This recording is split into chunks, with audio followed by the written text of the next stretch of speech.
que parece una teoría conspiranoica argentina, pero no lo es. Historia 1. Lo que vi en la Sierra de Salta. Nunca pensé que iba a contar esto, pero hace unos meses me pasó algo que todavía me revuelve la cabeza. Mi nombre es Martín, tengo 28 años y soy de Salta capital, ingeniero civil de profesión, pero con un interés enorme por la historia militar y lo que nadie te cuenta. Esto que voy a contar pasó en la Sierra de Güemes, en el norte de la provincia, donde hay montañas y pueblitos que parecen olvidados por el tiempo. Trabajo hace un año para una empresa que hace mantenimiento industrial, y uno de los contratos que conseguimos fue en una zona restringida de la Fuerza Aérea Argentina, cerca de un predio que, según el plano oficial, solo servía como depósito de equipos viejos. La primera vez que fui, me pareció todo normal, alambrados, guardias, carteles de prohibido el paso. Pero a medida que pasaban los días, empecé a notar cosas raras. Los guardias eran pocos, siempre de noche se escuchaban ruidos extraños que nadie podía explicar. Luces en lugares donde no había edificios, y sobre todo, silencio absoluto durante el día. Nadie hablaba, nadie hacía comentarios, pero todo parecía cargado de tensión. Yo, como ingeniero, tenía que revisar instalaciones viejas, cañerías, generadores, nada extraordinario. Pero cada vez que pasaba por ciertos galpones cerrados con kendodo, sentía como si me estuvieran observando. Un día, mientras revisaba un depósito de repuestos, escuché un ruido metálico detrás de una puerta que decía, prohibido acceso. Era tarde, ya casi oscurecía, y decidí asomarme. Por un segundo pensé en no hacerlo, pero la curiosidad pudo más. La puerta estaba entreabierta. No sabía si era error de alguien, descuido o algo planeado, pero me metí. Lo que vi adentro todavía me hace temblar. Había cubículos con luces verdes, instrumentos que jamás había visto, tubos de ensayo y pantallas con gráficos extraños. Parecía un laboratorio improvisado, pero con equipo moderno, muy distinto a lo que uno imagina en una base vieja de montaña. En el centro había algo que parecía un contenedor sellado, con etiquetas que decían, Proyecto Experimental Acceso Restringido. No pude acercarme mucho, porque de golpe se escucharon pasos. Me escondí detrás de un estante y vi pasar a un grupo de militares con batas blancas y máscaras. Traían algo envuelto en lonas y lo metieron en el contenedor. Todo duró menos de un minuto, pero fue suficiente para darme cuenta de que ahí había algo que nadie debería ver. Salí de ahí lo más rápido que pude y no dije nada. Al día siguiente, me mandaron a otra zona, y mi supervisor me advirtió, de manera informal, que no hiciera preguntas. Todo el tiempo sentí que me vigilaban. Vi movimientos nocturnos de vehículos que no tenían sentido, luces que subían y bajaban por los cerros y, a veces,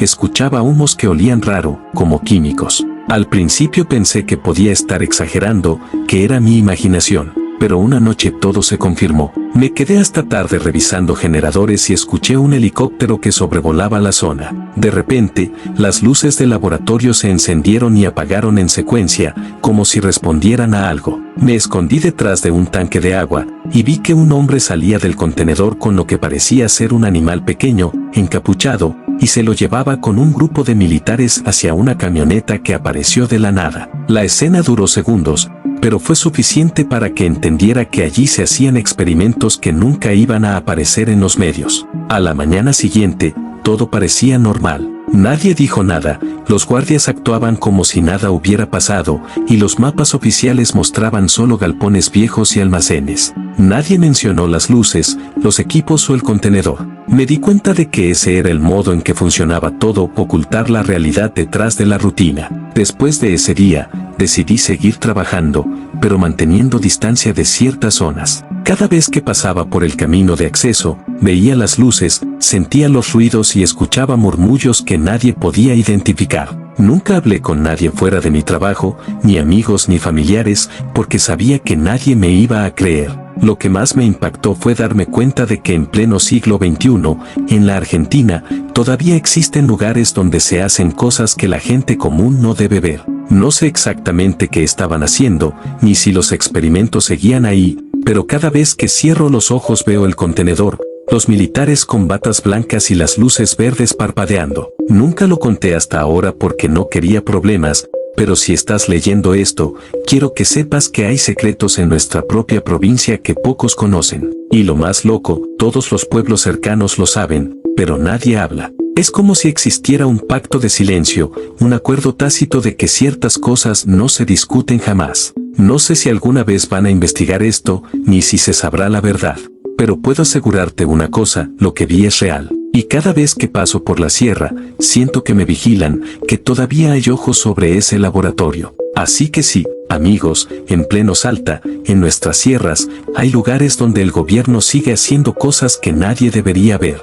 Yo fui testigo accidental, y les juro que todavía siento escalofríos al recordar esa noche. Historia 2, lo que vi en el Nahuel Huapi. Mi nombre es Federico, tengo 27 años y vivo en San Carlos de Bariloche, Río Negro. Trabajo como guía de turismo, principalmente para excursiones de trekking y paseos por el lago Nahuel Huapi, y siempre me gustó todo lo relacionado con historias de la Patagonia, mitos, leyendas y sobre todo las que la gente llama paranormales. Pero jamás imaginé que alguna de esas historias me tocaría vivir en carne propia. Todo empezó hace un par de meses, en pleno otoño. Teníamos un grupo pequeño de turistas haciendo un recorrido nocturno en kayak por una parte del lago menos concurrida. Yo llevaba la linterna y las instrucciones, pero el clima estaba raro, el viento soplaba de manera constante, y una neblina baja cubría la superficie del agua. La noche parecía tranquila, hasta que, mientras avanzábamos cerca de la isla Huemul, vi algo que me heló la sangre. Primero creí que era un tronco flotando o un animal común,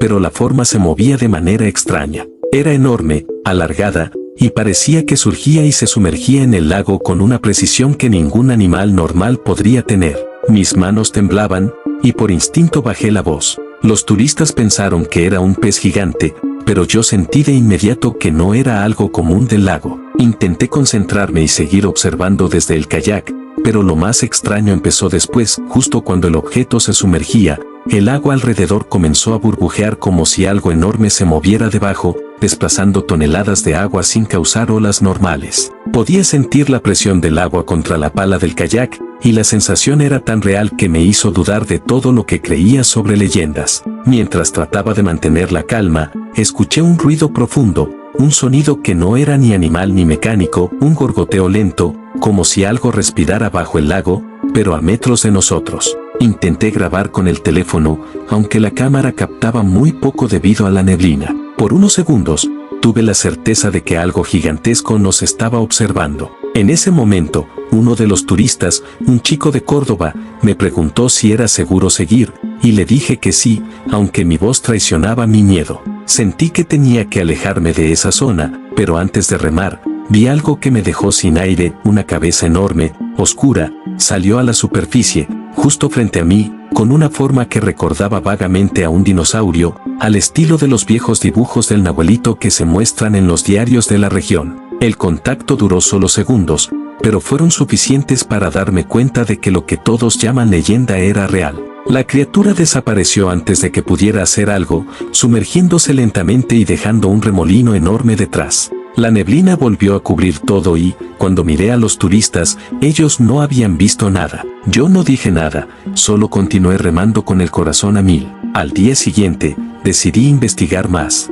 Hablé con viejos pescadores y guías de la zona, gente que lleva décadas viviendo alrededor del lago. Todos tenían historias, algunas coincidían con la mía: avistamientos de una figura enorme, movimientos inexplicables de agua, burbujas que suben desde el fondo. Nadie podía explicar exactamente qué era, pero todos coincidían en que el lago tenía algo que nadie debería molestar. Después de esa experiencia, empecé a notar pequeños detalles cotidianos que antes ignoraba: objetos que se movían levemente cerca de la costa, sombras bajo el agua que parecían demasiado grandes para cualquier animal conocido, y un silencio profundo que caía justo antes de que algo emergiera. Era como si el lago mismo respirara y vigilara a quien se acercara demasiado. Hace unos días volví a la zona, esta vez solo, con la intención de confirmar lo que vi. Remé hasta donde se supone que estaba la criatura y esperé, paciente, durante horas. Al principio no pasó nada, pero justo al atardecer, cuando el sol se reflejaba en el agua,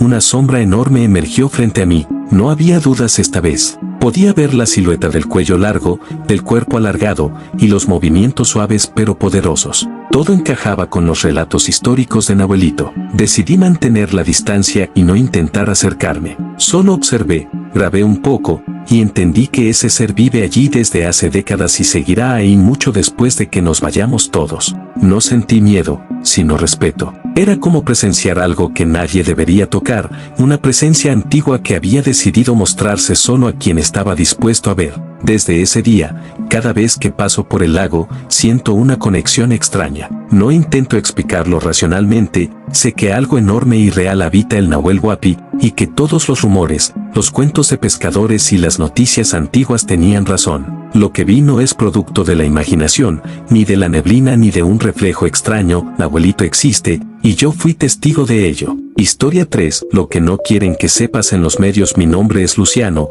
tengo 32 años y soy periodista en Buenos Aires. Trabajo en un medio digital pequeño, pero con alcance nacional, y siempre me interesó la política y las noticias de investigación. Lo que voy a contarles parece increíble, pero les juro que es 100% real y todavía me pregunto cómo nadie lo nota. Todo comenzó hace aproximadamente un año, cuando me asignaron a cubrir noticias de política y economía. Al principio eran notas normales, inauguraciones, discursos, declaraciones oficiales. Pero un día empecé a notar algo extraño, ciertas noticias que eran de alto impacto, desaparecían del portal o se modificaban sin explicación. Los artículos se reemplazaban con versiones más light o directamente se eliminaban de los buscadores internos. Al principio pensé que era un error del sistema, pero después empecé a comparar con otros portales y noté un patrón. Información crítica sobre funcionarios o empresas grandes era censurada sistemáticamente, mientras que noticias intrascendentes o positivas se amplificaban.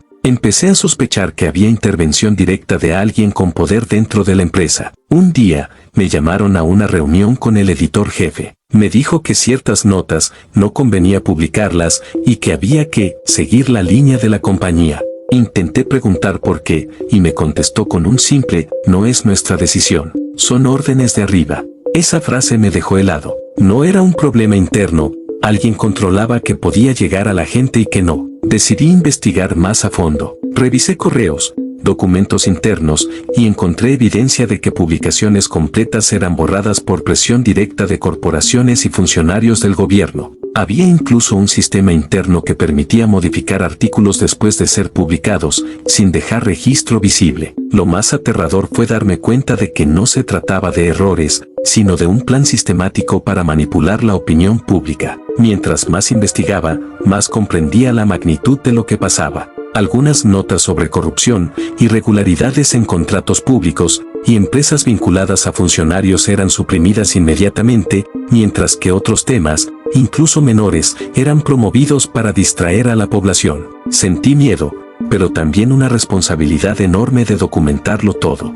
En una ocasión, recibí un correo de alguien que trabajaba en el área de TI del medio, que me pidió anonimato. Me contó que había un sistema secreto de monitoreo, donde cada nota crítica era analizada antes de su publicación. Si el algoritmo detectaba riesgo para ciertas figuras, la nota no se publicaba o se modificaba automáticamente. Todo esto estaba perfectamente organizado, y los empleados que cuestionaban el sistema eran advertidos o trasladados a otras áreas. Decidí guardar toda la evidencia. Copié correos, screenshots y notas eliminadas, con la intención de poder exponerlo algún día. Lo que más me impactó fue darme cuenta de que gran parte de la información que llega a la gente está filtrada, manipulada y censurada. Y nadie lo sabe, porque todo parece normal desde afuera. Hoy, sigo trabajando en el mismo medio, pero ya no escribo sobre política ni economía. Siento que mi deber es sobrevivir y documentar discretamente, porque cualquiera que intente publicar la verdad puede tener problemas serios.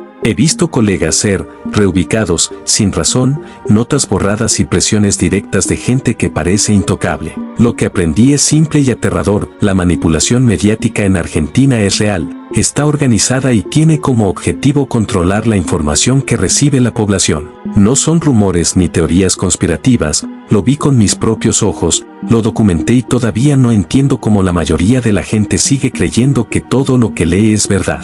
Desde ese momento, cada vez que veo un artículo en un medio grande, recuerdo lo que viví. Sé que detrás de cada titular puede haber una mano invisible decidiendo qué creer y qué ignorar. Y aunque nunca lo voy a decir públicamente, sé que la verdad está ahí, aunque nadie quiera que la veas. Historia 4. Los documentos que no deberían existir. Mi nombre es Valentina, tengo 29 años y trabajo como analista de proyectos para una empresa que colabora con dependencias del gobierno en Córdoba. Nunca fui alguien que creyera en conspiraciones, hasta que me topé con algo que me cambió la forma de ver todo. Todo empezó hace unos meses, cuando me asignaron a revisar archivos antiguos de contratos y proyectos de infraestructura en la provincia. La empresa para la que trabajo hace auditorías y mantenimientos, y mi tarea era simplemente actualizar documentación y chequear procesos. Lo que encontré no tenía nada que ver con auditorías normales. Mientras revisaba carpetas electrónicas que nadie había tocado en años, encontré archivos con nombres extraños,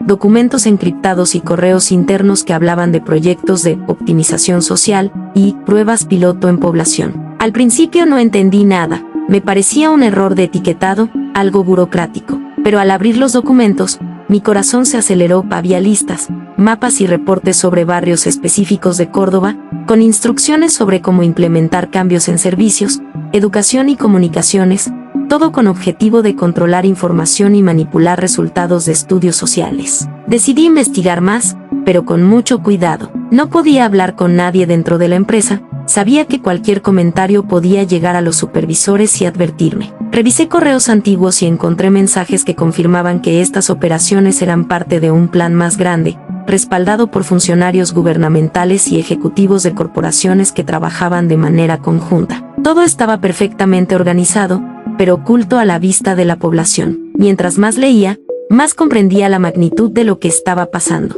Algunos documentos describían experimentaciones en comunicación social, alterando cómo se recibía la información, cómo se presentaban las noticias y qué tipo de mensajes llegaban a la gente. Otros mencionaban proyectos piloto en barrios, con encuestas y encubrimiento de información para estudiar la reacción de la población. No eran simples investigaciones, eran intervenciones directas y controladas en la sociedad. Una tarde, mientras revisaba un servidor interno que no debía usar, me apareció un archivo etiquetado como Top Secret Confidencial. Al abrirlo, vi planos de infraestructura con sensores, cámaras y puntos de monitoreo en distintas ciudades, incluyendo Córdoba capital y varias localidades del interior. Cada ubicación tenía notas sobre objetivos de seguimiento y informes de reacción de la población. Todo indicaba que esta no era una iniciativa aislada, sino un programa sistemático de control y manipulación. Decidí que debía documentar todo, pero sin arriesgarme. Hice capturas de pantalla, copias y guardé todo en un disco externo. La sensación de miedo era constante, sabía que si alguien se enteraba,